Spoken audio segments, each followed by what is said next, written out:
ပြောရဲ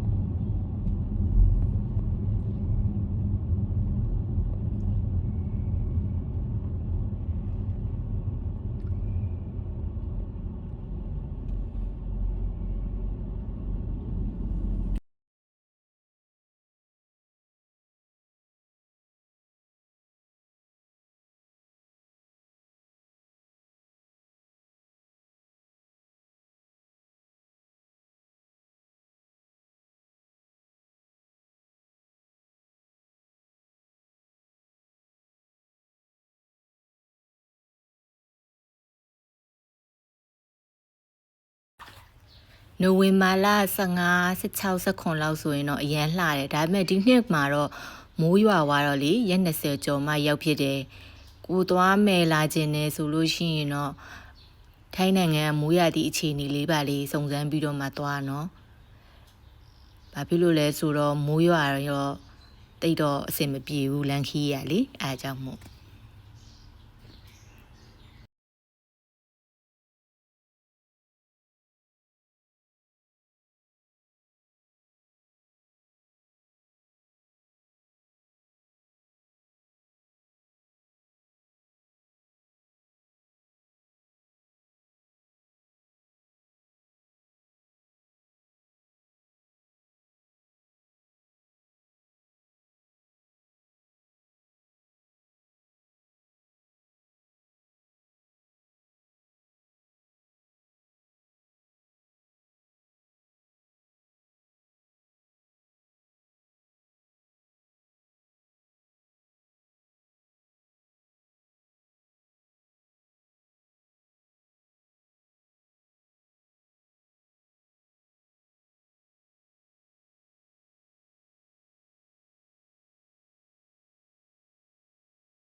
ပန်းကင်းကြီးစီကနေပြန်လာတဲ့လမ်းမှာ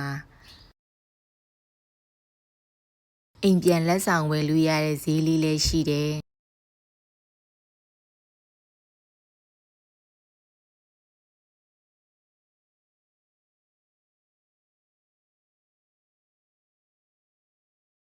ဒီဝိုင်နေရလေ3နှစ်4နှစ်1နှစ်အဲ့လိုစုထားတဲ့ဝိုင်နေလို့ပြောတယ်ချီတယ်ဒီလည်းရှိတယ်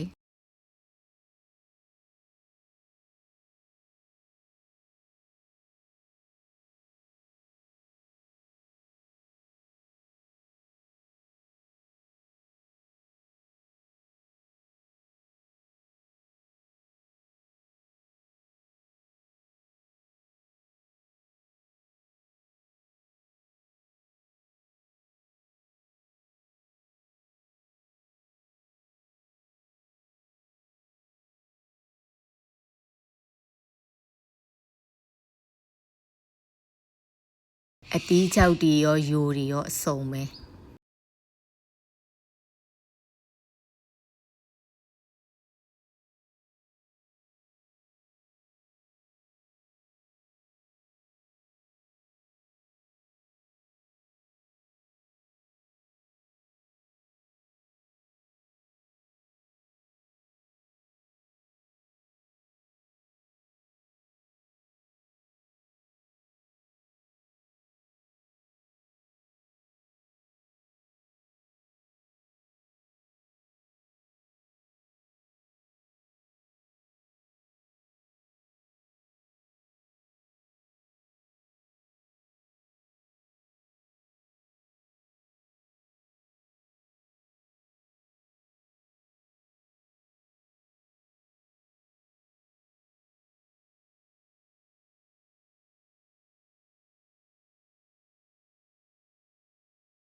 ဒီအပွင့်ကြီးကလေအရန်လာတော့လေဘာလဲပေါ့အဲ့ဒါသူတို့ကစားလို့ရတယ်တဲ့ကြော်စားလို့ရတယ်တဲ့အဲ့ဒါဘယ်လိုခေါ်တာလဲဆိုတော့ထိုင်းလိုခနာတော်မိုင်းဖိုင်လေအဲ့ကိုလဲတခါမှမစားဘူးတော့မဝယ်လာဘူးသူတို့ကကြော်စားလို့ရတယ်လို့ပြောတယ်ကိုမှထူးဆန်းနေရလေတခါမှလည်းမမြင်ဘူးကိုတွေမမြင်ဘူးတာမဟုတ်ထိုင်းနေလည်းမမြင်ဘူးတဲ့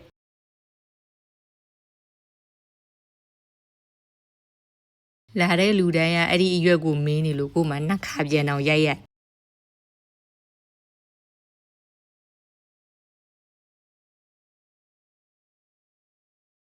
ပိန်းဦးကြိုက်လို့ပိန်းဦးဝယ်လာတယ်ပိန်းဦးကလည်းအရှိကြီးပဲ